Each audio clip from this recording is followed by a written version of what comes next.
The Eternal Reset, Humanity's Pattern of Self-Destruction. Before Enlightenment, from the earliest whispers of sentient life to our present digital age, humanity appears locked in a tragic cycle, one of potential, arrogance, collapse, and amnesia. We are a species haunted by forgotten heights, civilizations lost beneath sand and ocean, and a relentless urge to destroy ourselves just as we near the threshold of something greater. History, and perhaps even prehistory, offers more than enough evidence that human beings may have approached higher levels of intelligence and consciousness, but each time, we fail to transcend our own nature. Modern humans have existed for a mere 200,000 years in their current form, yet the Earth is billions of years old. The fossil record, ancient architecture, and anomalous discoveries suggest that we may not be the first advanced civilization on this planet. Myths of Atlantis, Lemuria, or Hyperborea, once dismissed as fantasy, may, in fact, be fragmented. Memories of previous cycles of human evolution. These were possibly civilizations that approached scientific or spiritual breakthroughs far beyond our current understanding, only to be wiped out by natural cataclysms or self-inflicted ruin. Even within recorded history, the same pattern emerges.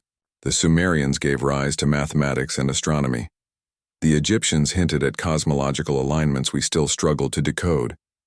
The Vedic texts of India describe flying machines and multi-layered realities. The Mayans, too, had an intricate grasp of time, celestial cycles, and dimensional perception. But each of these civilizations met decline, not due to lack of knowledge, but because of war, ego, and inner decay. Fast forward to today. Despite our advancements in technology, medicine, and space exploration, we remain morally and spiritually stagnant. We weaponize knowledge, we monetize nature, and we suppress thinkers who challenge the consensus narrative. For over 2,000 years, organized religion and centralized power structures have delivered a deliberately narrow version of reality, teaching obedience over curiosity and discouraging the pursuit of deeper, multi-dimensional truths. Yet some minds break through the fog. It's striking how Errol and Elon Musk not only resemble each other in appearance, but also in their perception of reality. Both exhibit a kind of multi-dimensional intelligence, one that hints at an awareness of greater systems at play.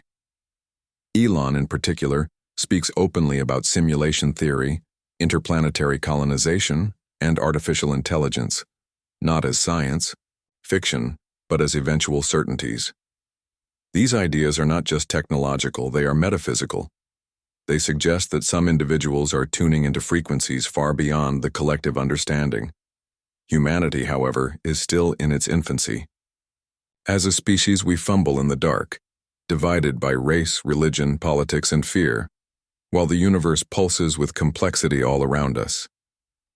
It may take another 10,000 years to even begin to grasp the concept of multiple dimensions, parallel timelines, or the true architecture of consciousness. But tragically, we may not last that long. The path we are on, ecological collapse, nuclear posturing, digital addiction, and spiritual emptiness, points toward another reset. The cosmos, by contrast, is teeming with the possibility of life forms far more advanced than us. Extraterrestrial civilizations, if they exist, and countless credible military, scientific, and civilian testimonies suggest they do, are likely millions of years ahead. Not just technologically, but ethically, spiritually, and psychically. Such civilizations have probably already mastered interdimensional travel, unified consciousness, and the ability to manipulate matter with thought. Compared to them, we are infants in a playpen, banging on the walls and thinking we've discovered something profound. In this grand cosmic theater, humans are not yet the main actors. We are the understudies.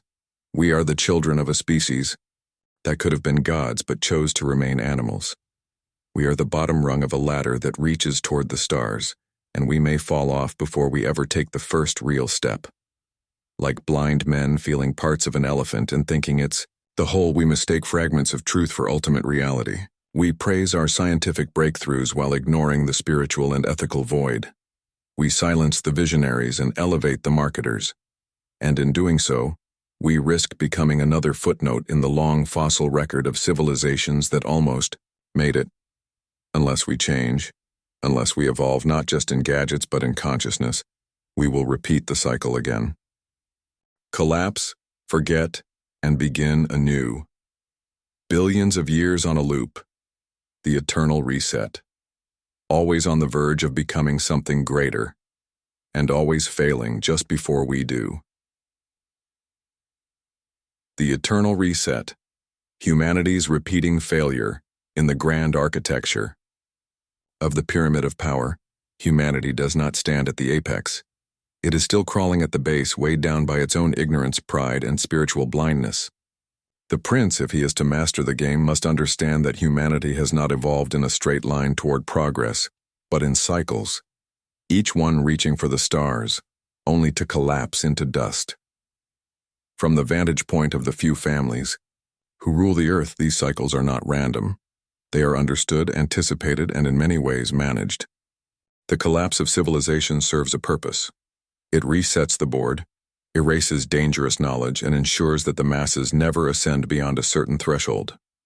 True power lies not in merely ruling nations, but in controlling the memory of mankind. Modern history, the one taught in schools and scripted by the victors, is a fragment of the truth. Before Sumer, before Egypt, before the Vedas, there may have been civilizations that reached heights far beyond our comprehension, perhaps even touching the stars.